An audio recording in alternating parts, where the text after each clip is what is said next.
শেখ হাসিনার মানবতা বিরোধী অপরাধের প্রথম সাক্ষ্য দিচ্ছেন জুলাই আহতরা। ট্রাইব্যুনালের রাজসাক্ষী মামুন, ন্যায় বিচার প্রতিষ্ঠা না হলে বিপ্লব ব্যর্থ হবে।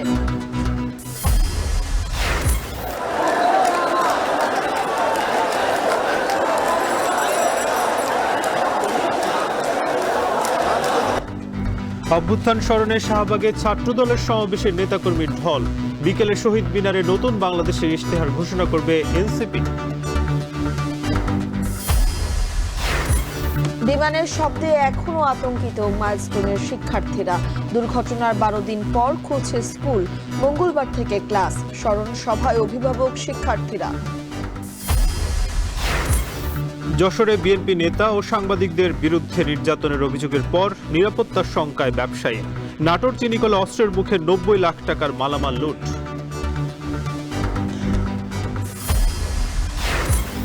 এবং মার্কিন শুল্ক চাপে পোশাকের ক্রয়াদেশ চীন থেকে বাংলাদেশে আসার সম্ভাবনা। নীতি সহায়তা চান ব্যবসায়ীরা।